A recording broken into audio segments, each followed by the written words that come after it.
Avant l'arrivée des Romains et la conquête de la Gaule par Jules César, le territoire de l'actuelle France était habité par une mosaïque de peuples celtes, communément appelés les Gaulois.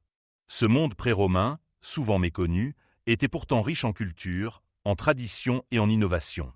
Cette vidéo propose une plongée dans cette époque fascinante, marquée par la diversité des peuples, l'importance des croyances religieuses et des structures sociales complexes. Une diversité ethnique et culturelle. La France d'avant les Romains n'était pas unifiée.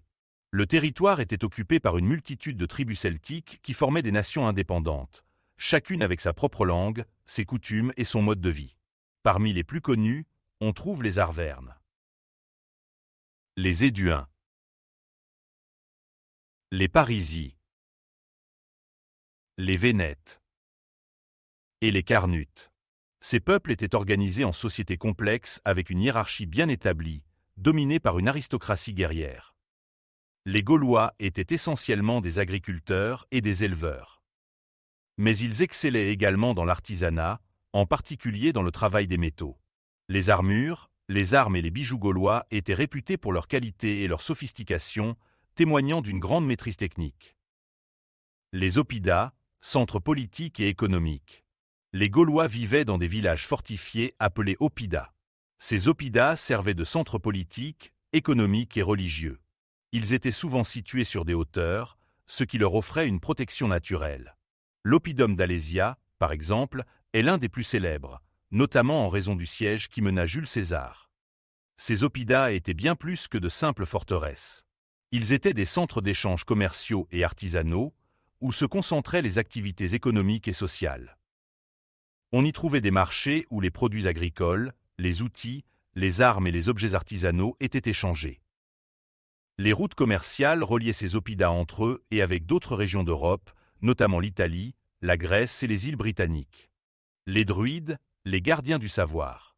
Au sommet de la hiérarchie sociale gauloise se trouvait une classe de prêtres et de savants. Les druides. Ces personnages mystérieux, souvent mal compris, jouaient un rôle central dans la société gauloise. Ils étaient les gardiens du savoir, les conseillers des rois et les intermédiaires entre les dieux et les hommes. Les druides étaient responsables de l'éducation des jeunes nobles, de la préservation des traditions orales et de l'organisation des cérémonies religieuses. Leur influence s'étendait bien au-delà des frontières de leur propre tribu, et ils étaient respectés à travers toute la Gaule. Leur pouvoir était tel qu'ils pouvaient parfois arbitrer des conflits entre tribus et même retarder des batailles en attendant les auspices favorables. Les croyances religieuses. Un monde imprégné de spiritualité. La religion occupait une place centrale dans la vie des Gaulois. Leur univers était peuplé de divinités et d'esprits qui gouvernaient tous les aspects de la vie quotidienne, de la croissance des récoltes à la victoire au combat. Les Gaulois vénéraient de nombreux dieux et déesses, chacun associé à un aspect particulier de la nature ou de la société. La France d'avant les Romains était loin d'être un territoire barbare et primitif. C'était une région habitée par des peuples fiers, aux cultures riches et variées, qui avaient développé des sociétés complexes et prospères. Loin d'être effacé par la conquête romaine, l'héritage gaulois perdura à travers les siècles, influençant profondément l'identité culturelle de la France. Si vous avez apprécié cette vidéo, n'hésitez pas à la partager, à vous abonner à la chaîne et à laisser un petit commentaire. Merci.